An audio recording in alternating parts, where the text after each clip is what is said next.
See, most of us, we ponder and we procrastinate and we have overanalysis paralysis, and we think we have to have the perfect idea at the perfect time, but we never end up taking the imperfect action in order to execute and start to bring it to life and adapt and like become comfortable with the uncertainty and learning from the mistakes and understanding that, you know, overcoming the failure is part of the journey.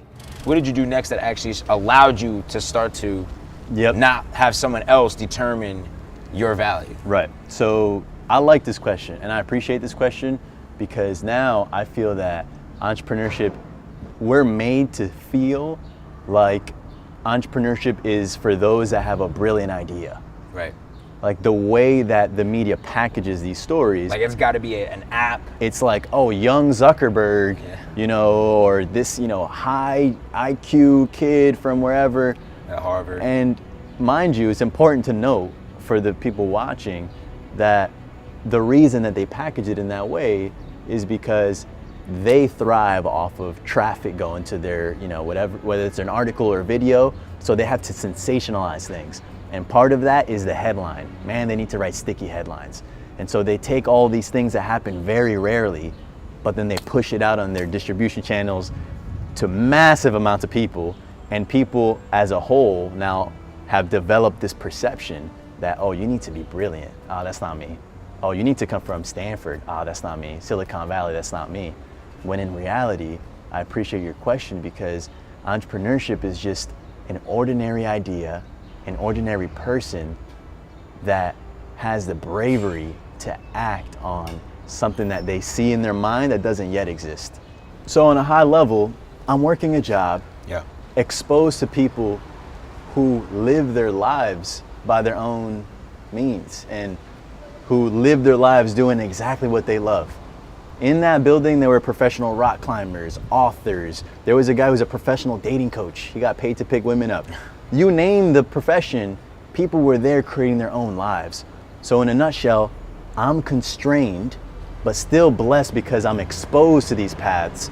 I meet someone who cares enough about me because I look like him for him to say, yo, this could be you. He presents me the idea, which was, you know, start a dry clean delivery service. In reality, John, start anything and make your own way. It doesn't matter what the idea is to start. You need a vehicle to get you to the other side.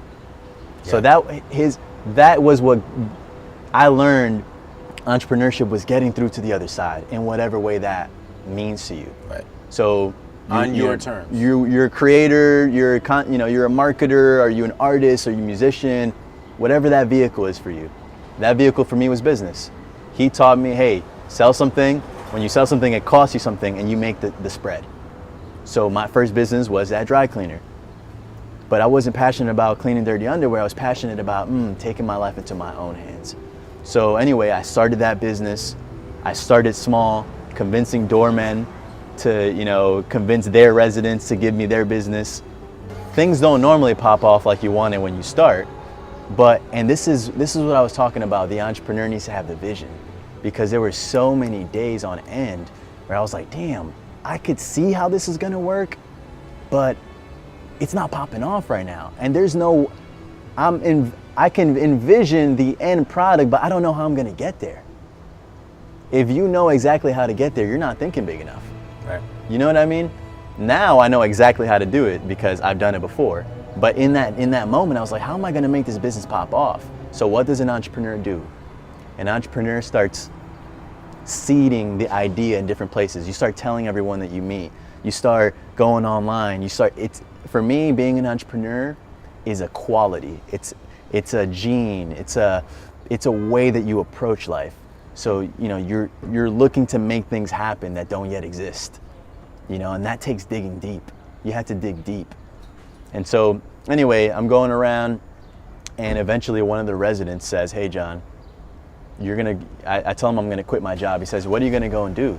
I said, well, I'm gonna start a dry cleaner, like a mobile dry cleaner. He said, you're gonna start a what? He said, dude, I've been in the film and TV industry for the past 25 years. And we've been looking for a dry cleaner that can meet our crazy demands because they shoot at 3 a.m. He said, what time you get off? I said 11. And 11 on the dot, he picked me up And this was my big break. And this is what I mean, you gotta keep going. And eventually you get an opportunity you're ready for. You go through enough small steps, eventually, I like to call this the elevator moment. I have the heart, I'm going up the steps. Eventually though, sometimes the elevator opens up and you try and run and catch it. Sometimes you miss it and you're like, fuck, all right, you take the stairs again. But every once in a while, you catch that elevator. You make it just in the nick of time and it boosts you up 10 stories. Yeah. People like to make it seem like it's luck. People say you gotta be in the right place at the right time. You gotta be in the right place all the time. If you're at the right place all the time, eventually something's gonna pop off. He took me onto the set of what became my first movie, which was The Wolf of Wall Street. And I met Leonardo DiCaprio and I met Martin Scorsese, but more importantly, I met the wardrobe supervisor. And he was asking me all these questions and he could tell I wasn't ready. But he was in a position where there was no one who was catering to his needs, where he was like, let me get your card. And months had passed and my boys were ragging on me because I was bragging that I was gonna do Leonardo DiCaprio's clothes. And they're like, where's Leo now? Everyone's ragging on me.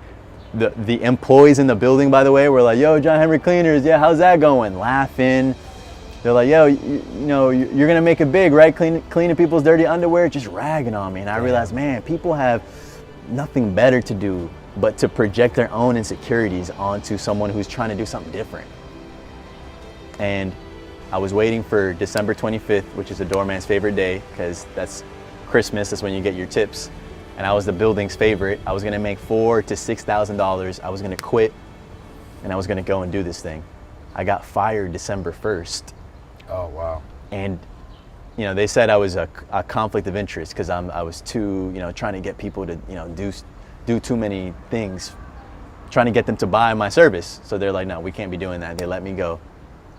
And then a couple days later, I get a call, and it's the guy from The Wolf of Wall Street. And he goes, hey man, I don't have any other option. I don't really want to trust you with all these clothes because they're expensive, but I have no other choice. Are you still ready for this account? I was like, you bet I am.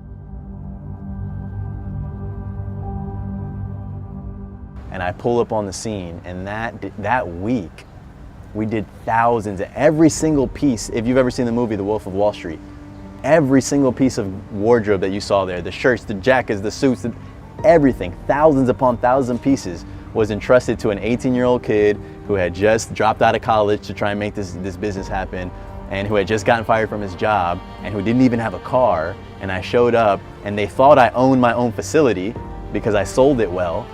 And I actually, with my brother, lugged the sacks of laundry through the train, and I brought him to my mentor, and he helped me clean everything. And we did a great job. And after that, he was like, you know what? There's a new account in town. If you get them, you're gonna be okay for a long time. That new account was Boardwalk Empire, who shot in these same streets. Wow. After that, Law and Order, Person of Interest, White Collar, Amazing Spider-Man 2, Ninja Turtles, and we ended up growing. That's when the business really, really took off. And it's easy to say now in 20 minutes, but there were so many times, man, where you're just doubting yourself, like, what am I doing? I earned my way into that business, held on to it, treasured it, and eventually someone stepped up, made me the all-cash offer, and I sold the business. And that first W, I felt like I arrived.